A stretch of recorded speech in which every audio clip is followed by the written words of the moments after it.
Yo mga ka-DIYers, ito na pala yung update sa ating sofa bed project. So ito na yung part 2 ng ating video. So sa mga hindi pa nakakapanood yung una nating video, nasa description ng vlog na ito yung part 1 kung paano ko binuo. So ayan, ginagrind na lang natin yung mga dugtungan para kuminis. So bukod dyan sa pag-grind natin yan, mamasilihan ko pa yan, tapos gagamitin ko naman is yung flop disk na number 80 na sanding natin. So at saka pala yung ginamit nating tubular na panalo 1/2, ang kapal is 1.2. So okay lang naman na mas manipis kasi hindi naman yung mag-absorb ng buong bigat, kung hindi yung panggilid tsaka yung mga paa niya. Tapos patayo pala yung ginawa nating paglalagay ng 1/2 kasi para mahabol natin yung pag nilagay natin yung foam, hindi lulubog. Kasi yung sukat natin, sinakto natin dun sa labas ng frame, yung sa mga gilid-gilid.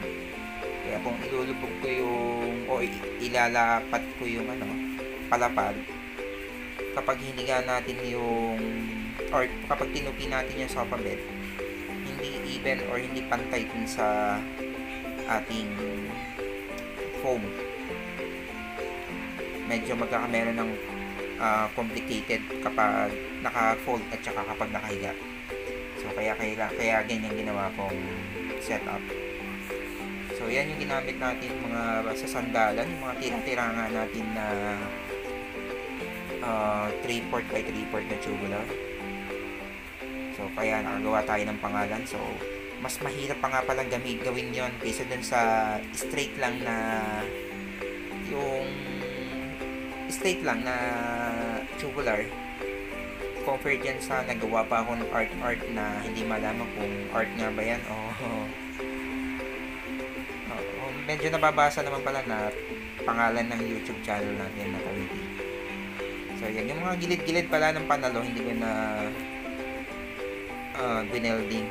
So, ilalim at ibabaw lang yung winelding natin. So, yung gilid naman niya, lalagyan na lang natin ng fall top. Kasi hindi naman siya yung mag-absorb ng bigat ng buong mga sasakay or uupo. So, yan. After natin itong mag-grind, lalagyan ko na lang siguro ito ng bisagra na nga lang na pampinto para hindi ganun po komplikado. Huwag yung gagayahin ginagawa ko na nag-alis ng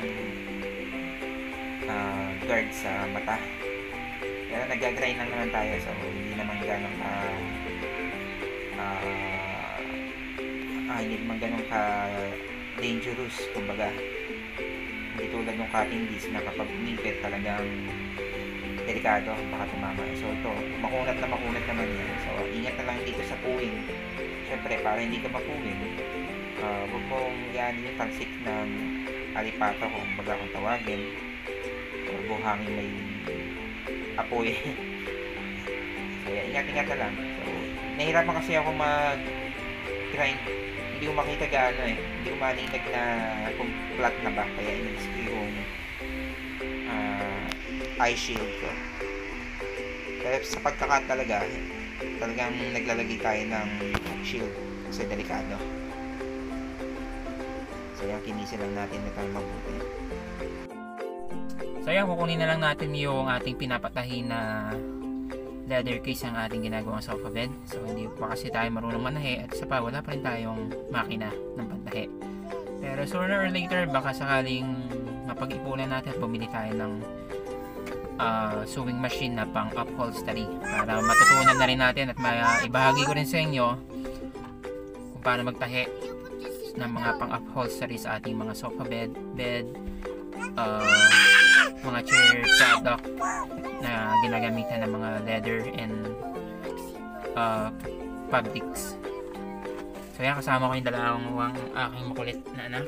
So yan, say hi to camera. Hi kuya, where are you? Where are you? Behind the seat. So yan. So nandito po tayo ngayon sa tailoring ni Manong Joshua. Joshua po, no? Joshua po pala, Joshua. English naman po is Joshua. So kung meron po kayong kailangan ng ipatahi na upholstery, sofa, mga costume, ay yun po yung specialty niya. At kung ano pa naman po yung mga may kinalaman sa pagtatahi. Dito po yun sa Lipa, malapit sa cultural po, ilalagay ko na lang po sa description yung complete address ni Manang Joshua, ni Josue, tsaka yung contact number niya. So, stay tuned lang para sa ating ginagawang project. So, ito na yung ginagawa natin sa kanyang cover ng ating sofa bed. So, yan. Yan yung ating cover ng ating sofa bed. So, yan po. Poging-pogi po si Josue. Ito yung shop niya.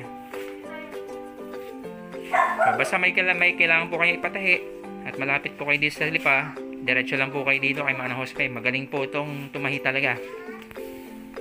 So, yan na pala ang ating sofa bed. Tinaray ko muna ipasok sa loob. So, hindi ko pa siya napipinturahan kasi laging naulan. So, tinaray ko muna kung merong problema. At yan nga, merong ganong problema. Pag pinold mo dito, tumatama dito sa hagdan. So, kailangan ko pang ilabas ng konti bago may fold.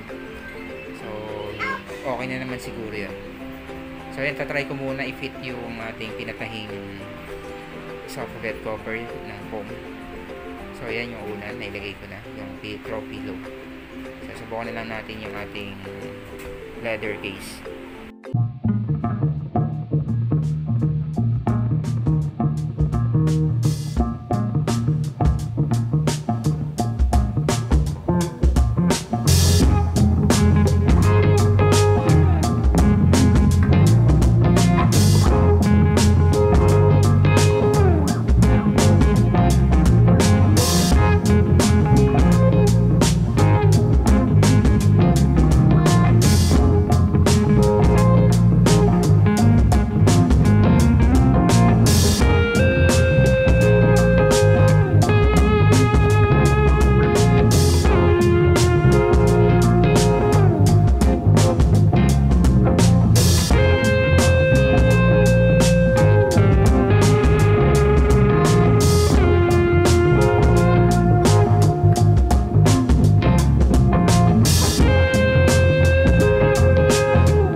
So, ayan ang itsura niya kapag nakatabi.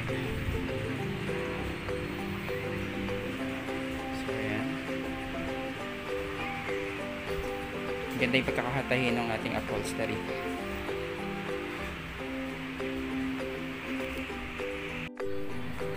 Yan naman ang itsura niya kapag higaan.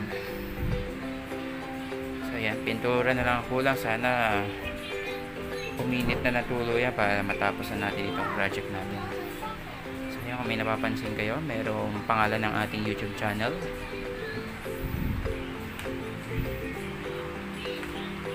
Okay.